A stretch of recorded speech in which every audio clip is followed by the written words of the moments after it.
berpikir strategisnya kan kalau kita belum punya tank, Ya. paling tidak kita punya anti tank. Yap. Kalau kita tidak punya pesawat, kita harus punya Anti anti pesawat. pesawat. Ya, ya kan? itu Nah, mengamankan. kan, Iya, kan, betul. seperti itu kan. Kayak semacam kostrat lah. Ya, kan, strategis lah ya, ya, seperti itu ya. Kan. Makanya kalau teman-teman Densus itu manggil saya seringnya Panglima. Saya malu sendiri. Ya, Panglima Kostrat ini, komandan strategis ini. Untuk mengkaji yang oposisi Pancasila ini. Coba Pancasila ini diunjai. Yeah. Apakah Pancasila ini bertentangan dengan syariat?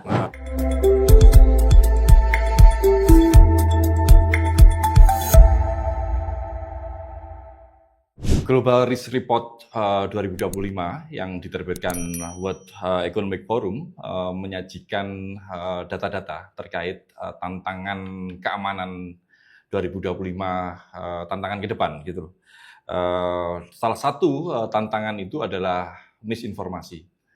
Disrupsi teknologi saat ini menyebabkan paparan-paparan informasi itu menyebar ke seluruh warga masyarakat. Dari misinformasi tersebut memunculkan bias-bias yang kemudian menjadi salah satu penyebab hadirnya bentuk-bentuk ideologi baru atau memunculkan ideologi lama yang kemudian bisa menjadi ancaman dari keamanan. Salah satunya adalah terorisme, ekstremisme, dan radikalisme. Kali ini kita ingin memberikan perspektif baru terkait dengan tantangan ke depan dalam podcast Mata Hati. Mata Hati ini ingin membuka perspektif bukan hanya dari fakta-fakta, tapi lebih menyentuh pada hati. Karena sebagai manusia, manusia itu adalah salah satu makhluk yang dalam kelompok mamalia ya, salah satu binatang yang diberikan akal. Gitu. Artinya dengan akal, dengan pikiran, dengan hati itu kita melihat dunia ini lebih dalam. Kali ini saya kehadiran tamu istimewa, salah satu saudara saya yang dulu pernah menghiasi media-media terkait sebuah ideologi yang konon dalam tanda kutip radikal. Berikut ini adalah saudara saya, Mas Bravo. Assalamualaikum, Ustadz. Waalaikumsalam warahmatullahi wabarakatuh. Sehat, Ustadz? Alhamdulillah. Alhamdulillah. Alhamdulillah bisa hadir di podcast Mata Hati kita di Malang. Kapan datang di Malang? Datang di Malang sampai Malang kemarin siang ya, jam 2. Alhamdulillah perjalanan lancar, tidak ada kendala hambatan. Alhamdulillah. Ya. Saya senang sekali ini ketemu Mas Bravo ini. Saya panggil Mas Bravo ya. Tapi sebenarnya Bravo ini adalah salah satu nama dari sekian banyak nama dari Mas Ustadz ini. Karena ketika beliau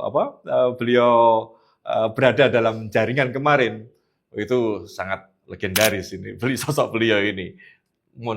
Diceritakan Ustaz, bagaimana perjalanan karir panjenengan ketika dalam jaringan Jamaah Islam ya? Ya mungkin berawal kalau dari awal sekali setelah saya lulus ataupun selesai studi di Mahat Ali Anur Surakarta, itu saya dapat amanah untuk dakwah di medan konflik waktu itu ya, di Ambon. Ya, jadi tahun 2000 itu kan masih panas-panasnya. Mulai tahun 2000 ya? Panas-panasnya konflik Ambon itu ya. Yep. Meskipun awal kita datang ke sana adalah untuk berdakwah, tapi kenyataan di lapangan ya mau nggak mau kita ikut terlibat langsung di dalam konflik itu sendiri. Ya, kemudian sampai 2005 ya, tahun 2000 sampai 2005 saya pulang karena kasus Di Ambon ada kasus dari teman-teman yang tapi bukan dari jamaah Islamiyah ya. Itu melakukan penyerangan markas Brimob di Loki. Karena mungkin jiwa korsa Brimob waktu itu masih di bawah kepolisian ya, maka ada instruksi dari Kapolda waktu itu, diinstruksikan seluruh ustadz-ustadz dari Jawa, pokoknya disisir semua untuk dipulangkan, untuk ditangkap dulu, kemudian dicari informasi, kalau tidak terlibat pulangkan, tapi kalau terlibat proses lanjut. Qadarullah ada teman polisi yang waktu itu masih aktif ya, Syarif Tarabubun ya. Beliau ngasih tahu saya, datang dari Ambon ke Pulau Seram, saya kan di Pulau Seram ya. Ngasih tahu, Ustadz segera pergi, segera pergi. Loh, ada apa kok? Segera pergi, saya nggak buat apa-apa, nggak ada kesalahan apa-apa. Enggak Ustadz, kawan-kawan di kota sudah habis diambil semua. Ini nggak lama pasti akan sampai di sini. Nah, maka kemudian saya ngatur bagaimana caranya agar saya bisa keluar dari Ambon. Padahal waktu itu istri saya itu 2 hari sebelumnya saya periksakan HPL-nya tinggal 7 hari. Artinya 7 hari dikurangi 2 hari, sisa 5 hari lagi HPL-nya melahirkan ya. Nah, saya kasih tahu istri, pokoknya sabar, doa, nanti saya urus bisa pulang ke Jawa, sama-sama berdoa, nanti lahirkan di Jawa. Ditinggal, dibawa itu ya? Saya tinggal kan, ya? Karena kondisi HPL 5 hari itu ya? Tidak memungkinkan. Saya masuk hutan. Nah, saya masuk hutan, kemudian saya kumpulkan, saya pilih, kan saya di situ ada 3 titik di Haya, Sakanusa sama Tehuru. Masing-masing titik itu saya panggil satu anak untuk buka mata, buka telinga, setiap malam naik ke atas laporan saya. Kan waktu itu kan belum era digital ya. Iya. 2005 handphone masih jarang juga. Iya, belum ada. HP belum ada. Di sana, apalagi di sana sinyal juga nggak ada. Iya. Yang dari listrik aja kan nyalanya cuma malam hari di tempat saya itu. Nah, kemudian saya lihat semakin tidak kondusif. Nggak kondusif, sampai nggak memungkinkan. Ya sudah, akhirnya singkat cerita, saya pulang, kemudian saya atur bagaimana agar supaya istri juga bisa menyusul, bisa pulang ke Jawa. Alhamdulillah istri sampai Jawa, 1 hari kemudian melahirkan. Alhamdulillah. Saya juga alhamdulillah bisa sampai Jawa. Lah, setelah saya di Jawa, saya sempat calling down ya. Saya sengaja tidak menghubungi teman-teman jamaah ya. Tetapi nampaknya keberadaan saya lama kelamaan juga diketahui juga oleh teman-teman jamaahnya, sehingga ada teman senior lah yang kemudian datang ke saya untuk menawari bagaimana agar supaya aktif lagi. Ya. Saat di Mahat Ali itu satu liting dengan siapa? Saya Imam Samudra, Amrosi. Saya angkatan pertama. Ya. Angkatan pertama dari Mahat Ali. Kalau yang sudah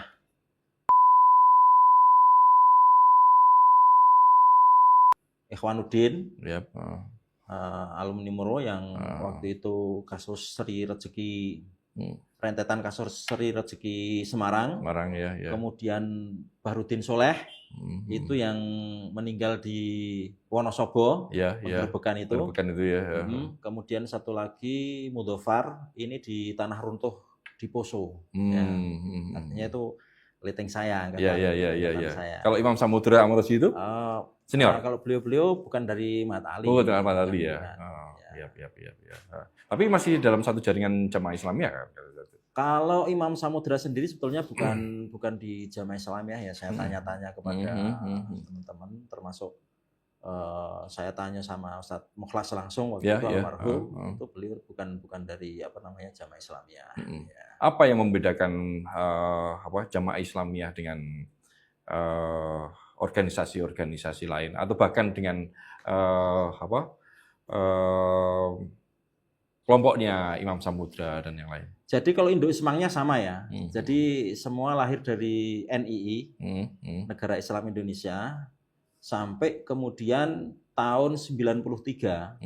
Nah, itu Ustadz almarhum Allah yarham Ustadz Abdullah Songkar menyatakan infisal itu memisahkan diri, keluar dari NII, Ya. kemudian mendirikan tadi Jamaah Islamiyah. Nah, Apa landasan berpikirnya kira-kira itu? Jadi lebih simpelnya, karena kalau dari teman-teman NII itu menganggap mereka itu adalah Jamaatul Muslimin.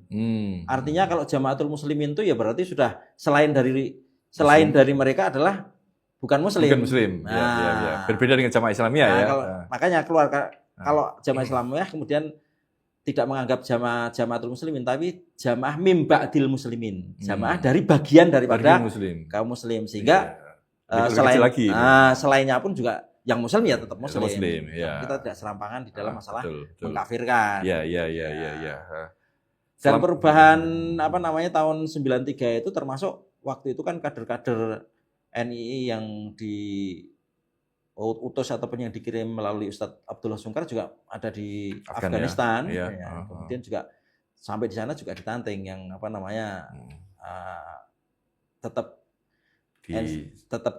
ataupun ikut Ustadz Abdullah Sungkar tetap ditahan, tapi yang tidak ataupun yang NII pulangkan gitu ya. Dan yang dipulangkan inilah juga membuat semacam organ-organ baru ya. Ya, seperti itu. Di antaranya kan tadi Imam Samudra itu. Imam Samudra itu salah satu bagian itu, tapi bukan dari jamaah apa tadi? Yang bagian yang dari jamaah Muslimin tadi? Jamaah Islamiyah, Jamaah Mim Ba'dil Muslimin. Mim Ba'dil Muslimin ya seperti itu. Ya.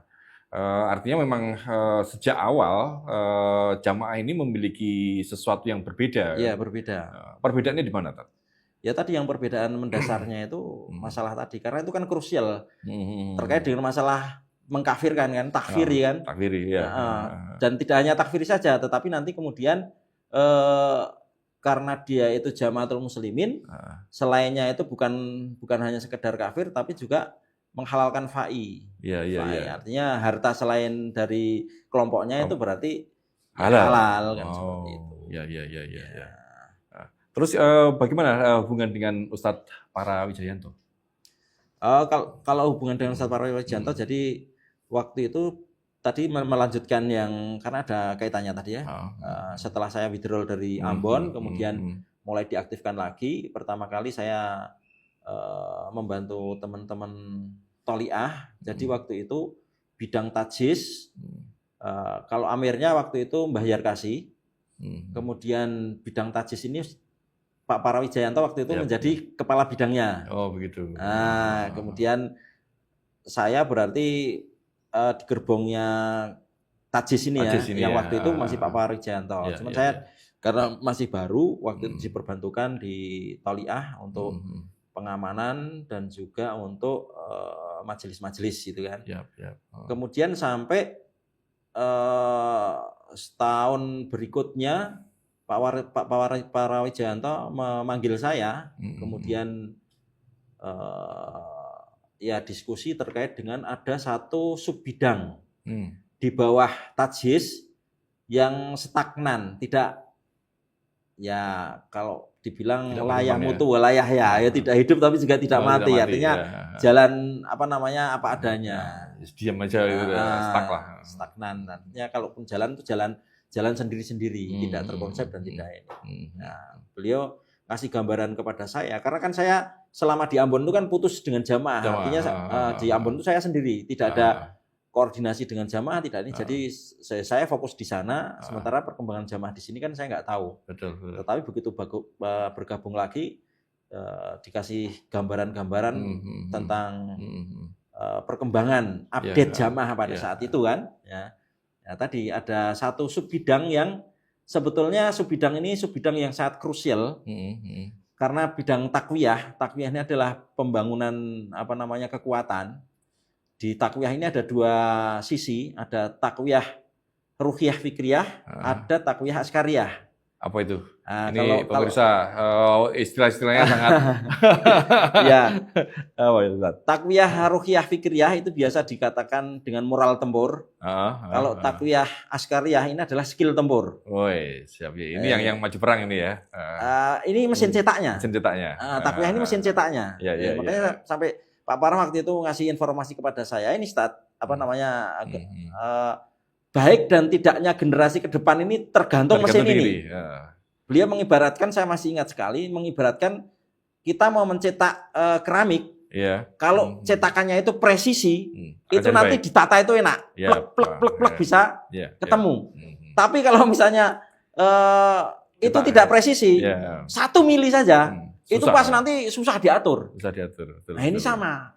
Disiplinnya sampai di situ ya. Karena ini mesin adalah mesin kader, mesin yang akan kita pakai untuk mencetak a'dhaul jamaah, anggota jamaah ke depan, maka ini harus diperhatikan. Iya. Akhirnya terbentuklah itu ya. Nah, kemudian saya di situ pertama kali majelis di Surabaya ditemukan dengan teman-teman takwiyah yang sudah lama, dengan mas'ulnya ataupun pengurusnya yang lama, dikenalkan ini selama ini, terus kita breakdown apa masalahnya, nggak jalan dan sebagainya. Waktu itu saya diperbantukan itu bertiga. Saya, kemudian Akhi Hamas Hadi Maskur, yang kemudian nanti menjadi sekretarisnya Pak Parah. Kemudian satu lagi almarhum Ustadz Mukofi, yang sudah almarhum. Akhirnya kita ini bertiga ini sering berkumpul membreakdown permasalahan di takwiyah ini. Nah, akhirnya justru malah kita bertiga ini yang jalan, sementara masuk yang kemarin enggak. Pak Parah melihat ini, akhirnya kemudian mengambil kebijakan. Ini kelihatannya memang kalian bertiga yang harus menghandle ini. Nah, itu awalnya di takwiyah, kemudian kita hidupkan lagi, kita cari tahu berbagai macam hal terkait dengan masalah tadi. Karena ini kan tugasnya kan membentuk prajurit yang moral tempurnya bagus, skill tempurnya juga bagus. Dari mana itu kaderisasi itu diambil? Jadi kita kan mendapatkan setoran dari kawan-kawan dakwah. Dakwah itu kan rekrutmennya. Di awal ya. Rekrutmen di layar pertama lah. Di JI dulu itu kan ada 2. Dakwah sama pendidikan. Nah, pendidikan kan juga setiap tahun meluluskan lulusannya kan. Nah, di pondok-pondok ini ya. Di dakwah juga rekrutmen lebih kepada pelajar-pelajar dan mahasiswa. Makanya di Malang sini kan rata-rata mahasiswa ya kan. Seperti itu. Itu kan rekrutmen kawan-kawan dakwah. Lah setelah sampai dinyatakan mereka itu matang di pembinaan tahap awal, itu kan nanti ada tamhis, ujian, penyaringan. Disaring ini lulus nggak? Nah, kalau lulus nanti ada saringan berikutnya lebih ketat lagi. Nah, sampai nanti puncaknya itu adalah muahadah. Ambil sumpah janji, sumpah setia. Sebetulnya lebih kepada muahadah, bukan bai'ah. Ya, jadi makanya di PUBG sendiri itu lafadznya muahadah, bukan bai'ah, tapi muahadah. Tapi ya itu tolnya kan sinonim, tetapi kalau muahadah itu lebih kecil. Kalau bai'ah itu kan lebih tinggi. Ya, karena kan biasanya bai'ah itu digunakan untuk bai'ah kepada khalifah, kepada khilafah. Itu kan Ustaz. Dari sekian cerita yang disampaikan Ustaz tadi, sebenarnya apa sih yang diinginkan dari gerakan ini secara personal? Ya. Apa itu? Jadi memang kita di dalam PUBG sendiri sebetulnya itu sudah ada tertuang ya. Jadi goal daripada tujuan itu adalah pendirian khilafah. Cuman nggak mungkin kita tiba-tiba langsung mendirikan khilafah. Makanya kan tahapannya di situ kan. Yang pertama itu takwinul quwah. Jadi kita sebetulnya tahapan kalau kita mengaca kepada PUBG itu baru sampai tahap takwinul quwah, pembentukan kekuatan. Pembentukan kekuatan yang paling kecil yaitu adalah mendirikan jamaah dari jamaah ini kan. Dari jamaah itu kecil. Kemudian takwinul quwah itu nanti ada 2 mata sisi yang harapannya tadi kalau ruqyah fikriyahnya itu adalah moral tempur, kemudian yang askariyahnya kan skill tempur. Maka dibuat waktu itu program kaderisasi pengiriman kadet teman-teman ke Moro, Filipina. Ustaz masuk ke sana? Kalau saya yang masuk yang ke Matali kan ada 2 mata pisau, 2 sisi mata uang kan. Saya masuk yang di ruqyah fikriyahnya, yang di moral tempurnya. Meskipun nanti ya tetap orang yang moral tempur ya tetap belajar skill tempur, tapi tidak sedetail teman-teman yang khusus di skill tempur. Sama kawan-kawan yang di skill tempur juga mempelajari moral tempur, tapi tidak sedetail kita yang seperti itu. Akhirnya nanti kan ketemu. Dan memang jarang yang menemui satu sosok memiliki dua skill yang sama-sama seimbang. Yang sama-sama kuat. Paling dari salah satu sisi ini mesti ada yang menonjol. Benar. Seperti itu. Itu perjalanan dari saat Bravo kan. Ya kalau terakhir nanti kalau singkat cerita terakhirnya ya saya nanti Pak Parah naik menjadi Amir. Nah kemudian kedudukan Pak Parah diganti waktu itu oleh H3 karena waktu itu satu orang dirasa tidak ada yang sanggup memikul. Kemudian Pak Parah ngambil kebijakan ataupun karena beliau itu kan seorang leader yang ini kan. Kalau gitu 3 orang nggak apa-apa, dipikul 3 orang tapi tetap ada 1 orang yang koordinator dari 3 orang itu. Nah, kemudian itu berjalan sekitar 1 tahun lebih lah. Nah, kemudian sampai pada titik Pak Parah manggil saya untuk menggantikan 3 orang ini. Tahun berapa itu? Tahun berapa ya? Tahun 2000. Sebelum ditangkap pasti. Jauh hari sebelum ditangkap, iya. Karena konon katanya, kata-kata teman-teman penyidik ataupun teman-teman Densus ataupun Pak Parah sendiri mengatakan memang bidang tajis berkembang itu waktu saya pegang di era saya. Waktu itu Pak Parah manggil saya untuk menggantikan itu. Saya tanya sama Pak Parah, ini amaran atau tawaran? Artinya perintah atau tawaran? Kalau tawaran saya tolak, karena saya nggak mampu. Ini dipikul 3 orang kemudian disuruh mikul saya sendiri loh ya. Tapi kalau ini amaran, Bismillah doakan saya dan saya minta di backup. Nanti saya minta backup nama-nama ini tolong nanti backup saya. Nah, dia kan oke ACC. Akhirnya saya mengajukan beberapa nama untuk saya jadikan sebagai staf saya untuk memperkuat di bidang tajis ini. Jadi bidang tajis ini kalau di think tank itu perintis, tetapi kantong personal, kantongnya personal. Jadi kantongnya pasukan. Kantongnya pasukan. Nah, kantongnya pasukan. Kayak semacam kostrat lah. Ya, strategis lah ya. Makanya kalau teman-teman Densus itu manggil saya seringnya Panglima ya. Saya malu sendiri. Panglima Kostrat ini. Komando strategis ini. Kostraji. Komando strategis JI ini. Oke. Kemudian setelah itu bagaimana cerita terkait dengan penangkapan? Ini menarik ini tentunya untuk diketahui sebagai background. Sebagai background bahwa perubahan-perubahan yang sekarang terjadi ini juga diawali dari situ semua. Jadi sekitar tahun 2013 akhir ataupun 14 awal itu salah satu sub bidang saya yang itu super secret, yaitu workshop ataupun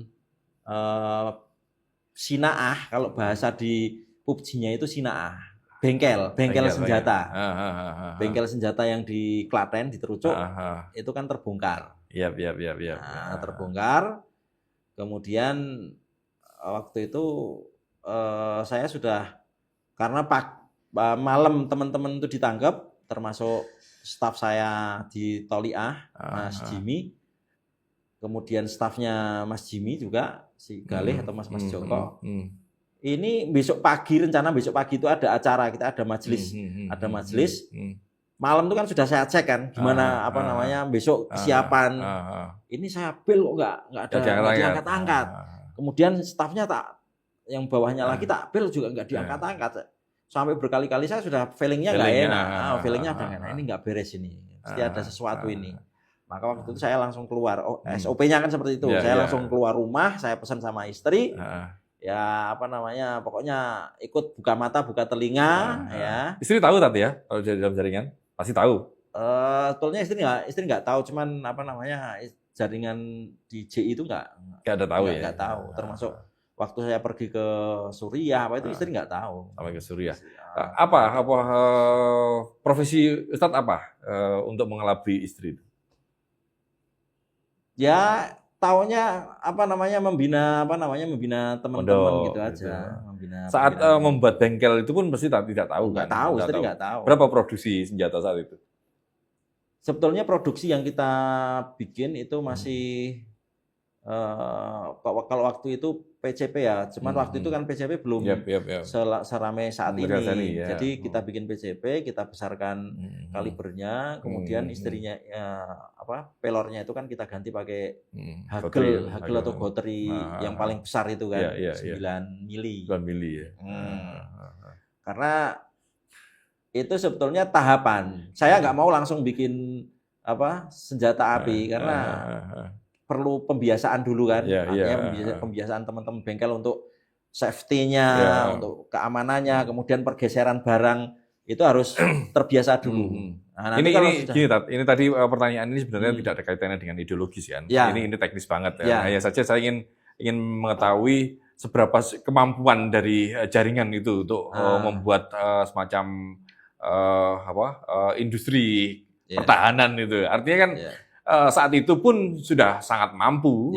Ketika itu kemudian dikembangkan, itu bisa seperti itu. Kalau tidak ditangkap, seperti itu masalahnya. Karena kan kita berpikir strategisnya kan, kalau kita belum punya tank, paling tidak kita punya anti tank. Kalau kita tidak punya pesawat, kita harus punya anti pesawat. Jadi untuk mengamankan, betul, seperti itu kan. Artinya kalau dari lawannya punya rifle, ya paling tidak kita apa yang bisa mengalahkan rifle ataupun untuk melumpuhkan sehingga kita bisa mengambil rifle yang dibawa. Gini. Dalam pandangan Ustadz, selama ini melihat saat itu melihat NKRI, Pancasila, itu seperti apa sih?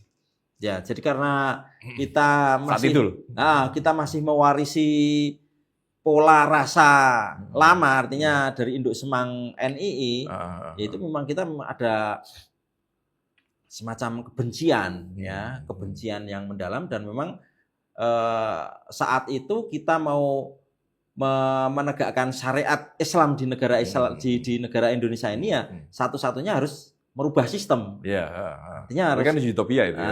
Sistem itu harus dirubah kemudian diganti dengan yang sistem yang baru yang Islami kan seperti itu. Jadi gambaran masa lalu ya rata-rata seperti itu.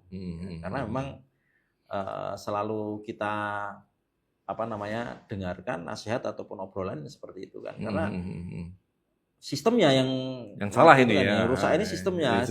Yang sering dianalogikan, diambil sebagai analogi itu kan misalnya kendaraan bus gitu kan.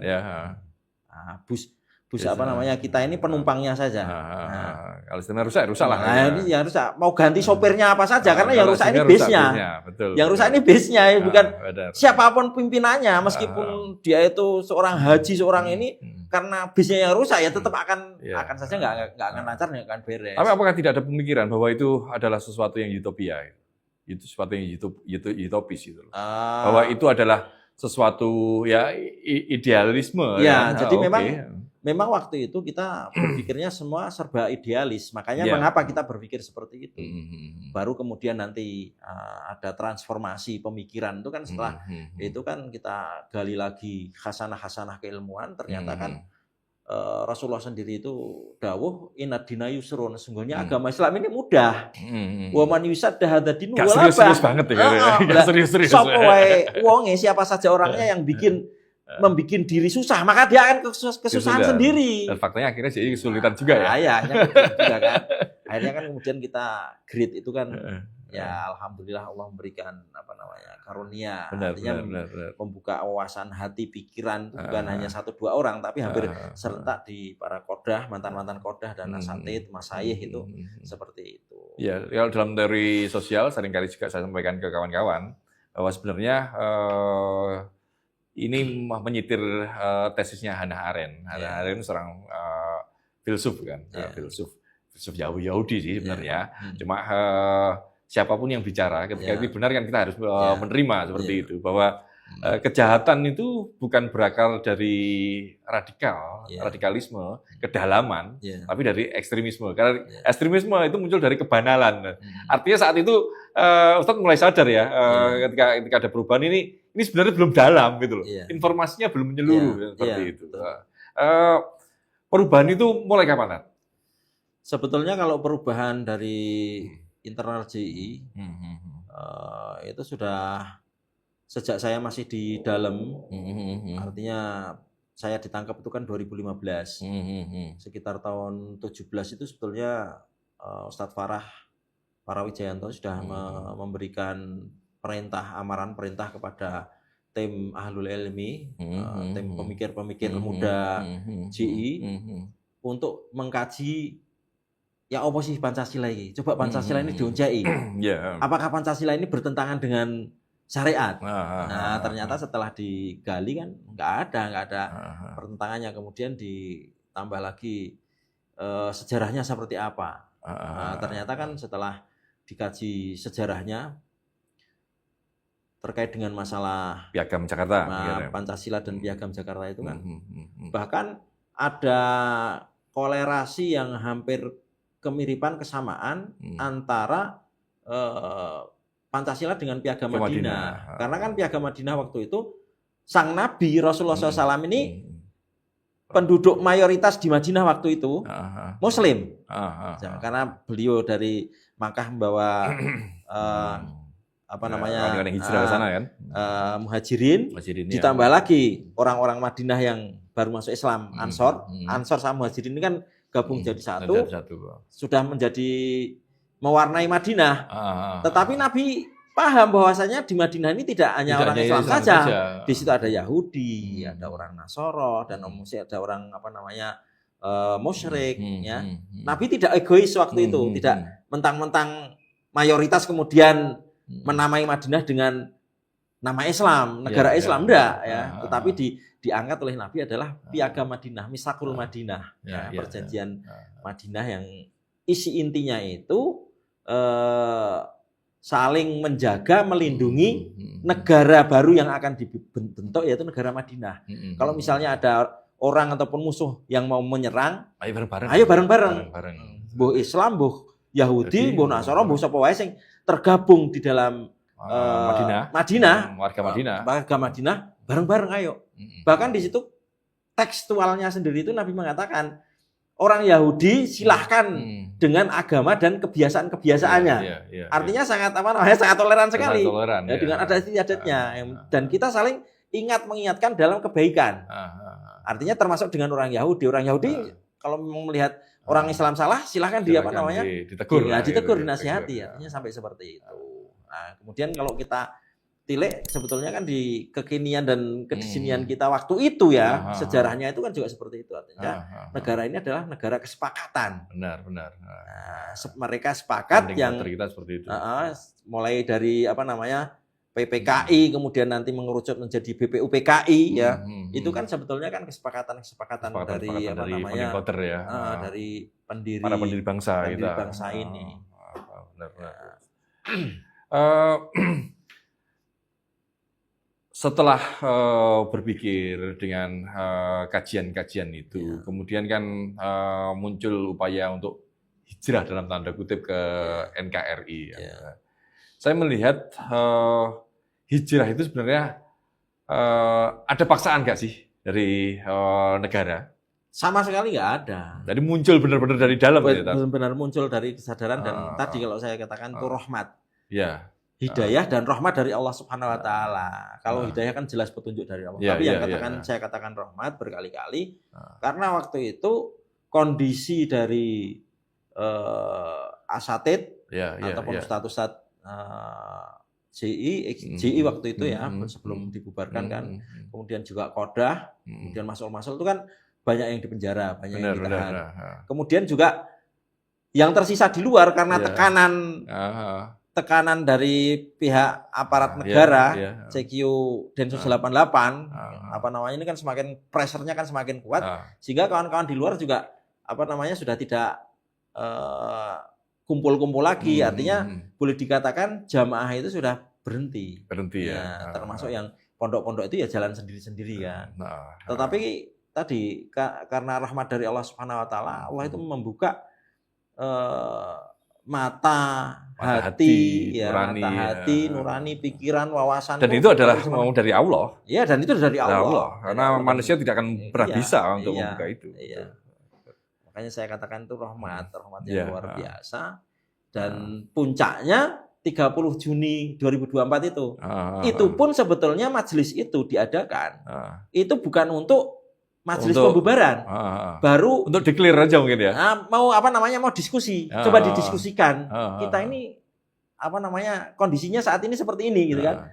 Kemudian apa yang kita lakukan pada masa lalu itu seperti ini. Karena gini, masyarakat umum kan akan melihat bahwa ini salah satu bentuk siasah aja. Siasah aja untuk JI untuk mengelabui. Melihat stereotip seperti apa? Saya kira itu hal yang wajar. Karena JI di mata masyarakat ataupun mungkin di mata umat ataupun mungkin lebih luas lagi di mata pengamat ya, terutama pengamat teroris ya. Ini kan saya ya. Memang demolition ataupun bomber-bomber yang dilakukan apa namanya sama kawan-kawan X ataupun kawan-kawan yang notabene itu dari JI, karena memang saya katakan untuk JI sendiri itu belum pernah mengeluarkan mandat ataupun perintah untuk melakukan amaliyat. Karena belajar dari PUBG tadi tahapan itu masih takwinul quwah. Belum waktunya. Belum waktunya. Kalau sudah waktunya itu kan nanti tahap berikutnya istikdamul quwah. Penggunaan kekuatan. Sementara kita belum masih kecil ini mah konyol ini, konyol. Belum waktunya. Artinya seperti itu. Saya wajar kalau misalnya, karena kan masyarakat kalau ditanya tentang JI itu apa, pasti jawabannya JI itu ya bom Bali, bom Bali 1, kemudian bom kedutaan Australia, bom Marriott, kemudian bom gereja tahun 2000 dari Sabang sampai Merauke, ya itu kan apa namanya? Padahal ada juga yang dari kelompok-kelompok lain ya, kayak seperti di bom gereja Surabaya itu kan berbeda ya, Tat?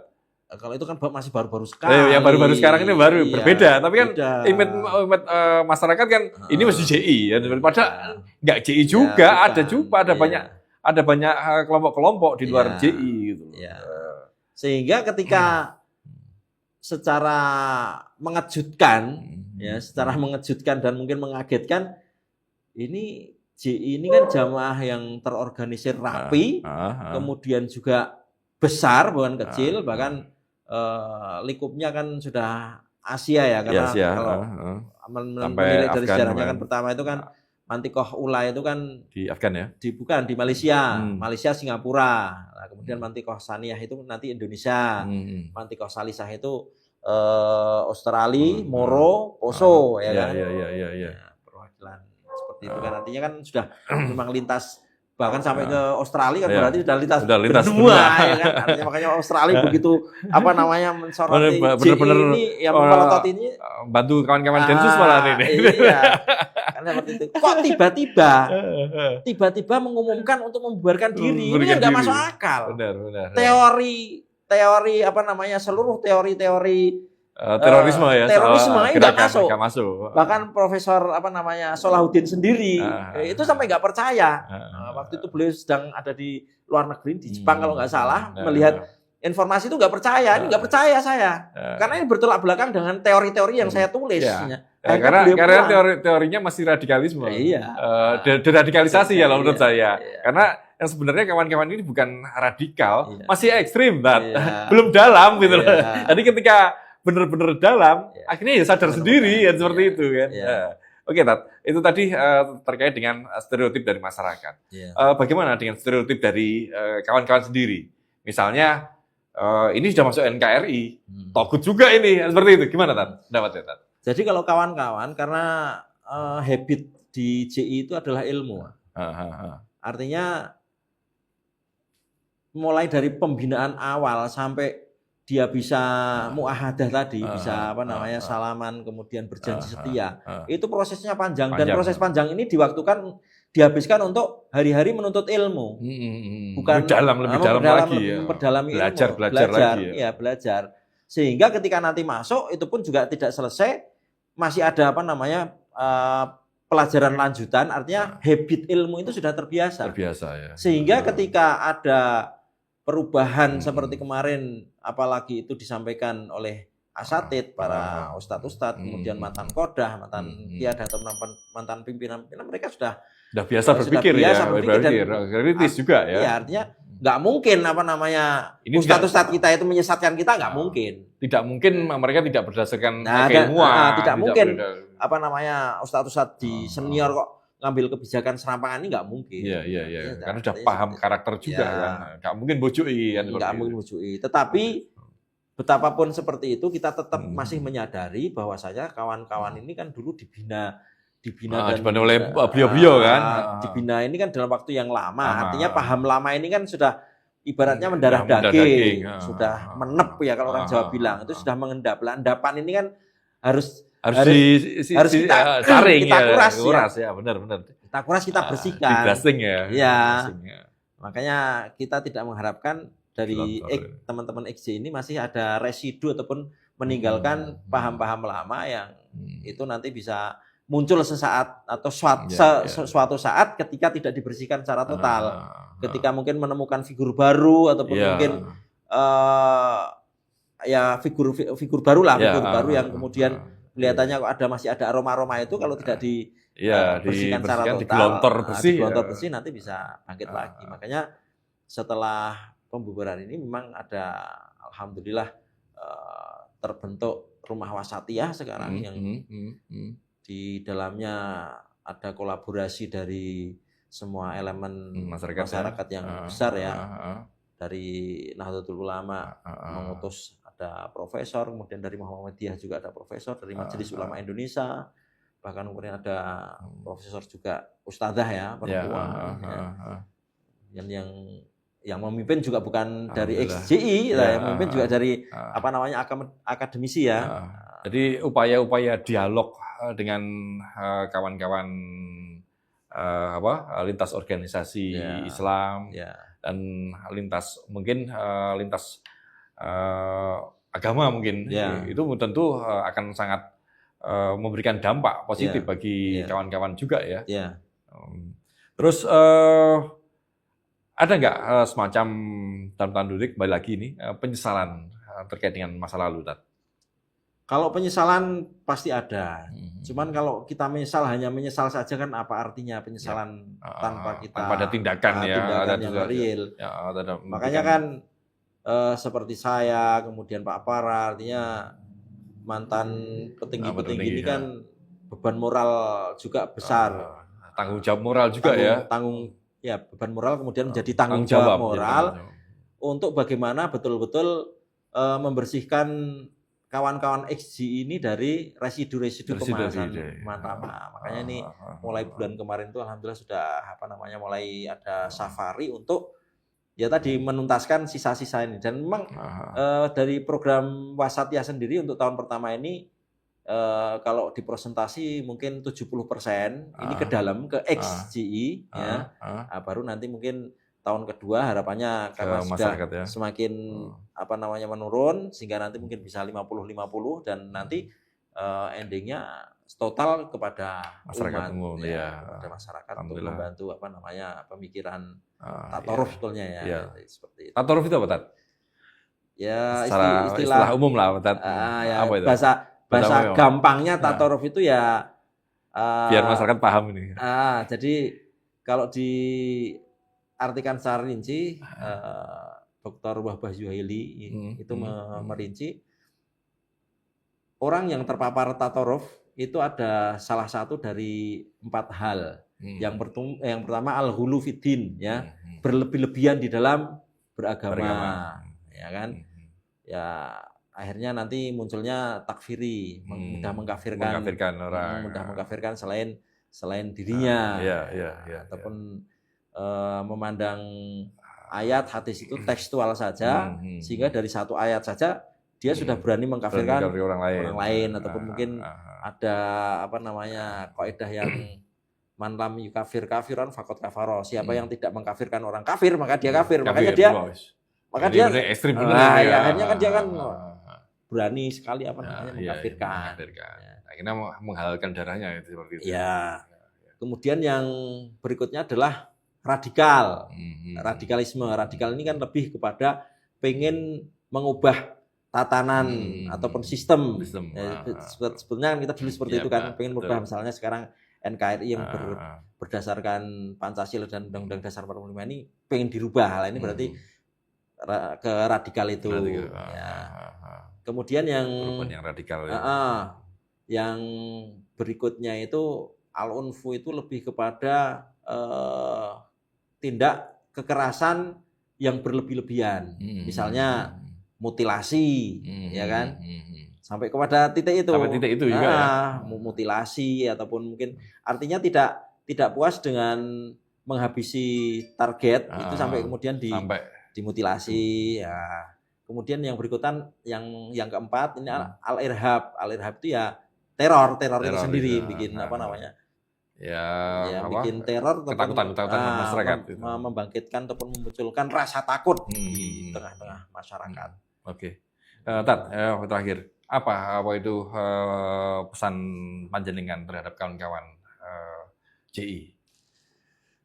Ya pesan saya karena apa yang sudah kita lalui, baik itu era kita dulu di jamaah ya, lama kemudian juga artinya awal mula jamaah Islamiyah dibentuk, kemudian ada istilah muncul baru Neo JI dan lain sebagainya, apapun itu namanya, ya mari kita karena terhitung dari tanggal 30 Juni 2024 para Qodha Asatidz kita sudah menyatakan membubarkan diri ya dan kembali ke pangkuan NKRI, maka mari hari-hari ini adalah tugas kita untuk sesegera mungkin bisa reintegrasi kepada NKRI secara total. Secara total. Artinya tolong bantu kami dari mantan-mantan Qodha dan mantan Asatidz ini yang terus memberikan stimulus, edukasi dan lain sebagainya agar supaya kita segera bisa terintegrasi di NKRI ini secara menyeluruh. Itu tadi harapan kepada kawan-kawan. Ya. Tapi harapan pada negara dan masyarakat seperti apa? Harapan kepada negara ya tolong sekarang kita sudah kembali ke pangkuan Ibu Pertiwi. Jangan diberi stigma ya. Jangan diberi stigma dan jangan dibiarkan. Jangan dibiarkan. Coba kita sudah kembali ibaratnya kembali ke rumah ya. Tolong pintunya itu dibuka, ya kan? Jangan sungkan-sungkan untuk jangan sungkan-sungkan. Kalau salah yang tegur. Tapi jangan sungkan-sungkan memberi kopi ya. Jangan sungkan setelah kita disuruh masuk duduk. Kalau ada hidangan ya dihidangkan. Itu benar. Oke, Tat. Terima kasih banyak atas waktunya. Mungkin dan satu lagi untuk halayak ataupun masyarakat secara umum. Ya sekarang eranya era gadget digital. Hati-hati, jaga anak-anak dari paparan digital itu sendiri karena banyak sekali kita jumpai narasi-narasi yang itu sangat mudah mempengaruhi generasi muda, bahkan mungkin sebelum muda masih remaja, mungkin era umur-umur SMP itu sudah mulai browsing, nah itu sangat mudah sekali terpengaruh dan terpapar radikal tadi dengan ideologi yang celeneh tadi.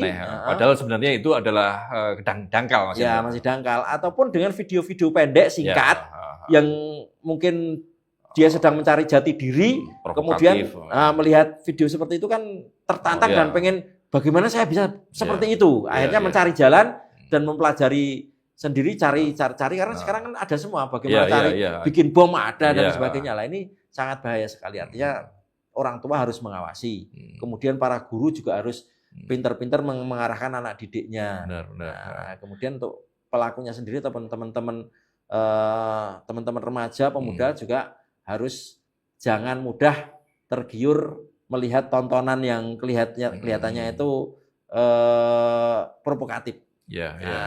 Dan satu lagi, sebelum berbuat, fa'lam annahu la ilaha illallah. Semua apa yang akan kita perbuat itu harus kita landasi dengan ilmu. Dan ilmu jangan jadikan Google sebagai gurunya. Guru ilmu, ya. Harus ada tabayun dengan ya betul. Guru-guru jadi gurunya yang jangan sejati, guru Google ataupun guru fiktif di medsos, dunia maya, hanya kenal chatting-chattingan sudah langsung gurunya ChatGPT apalagi ChatGPT dan sebagainya. Jangan. Padahal itu bisa dimanipulasi ya itu. Betul. Tapi cari guru yang betul-betul sanatnya jelas, ilmunya jelas, rujukannya jelas. Betul. Itu saja. Ya, terima kasih banyak Ustadz. Kawan, ini adalah ikhtiar awal kita untuk memberikan manfaat pada negara dan pada umat. Memang masih jauh dari kesempurnaan, tapi karena kesempurnaan itu hanya milik Allah ya Ustadz. Dan ke depan tentu ada evaluasi terkait dengan podcast kita, dan harapannya lagi-lagi bisa memberikan manfaat bagi semuanya. Demikian, Assalamualaikum warahmatullahi wabarakatuh.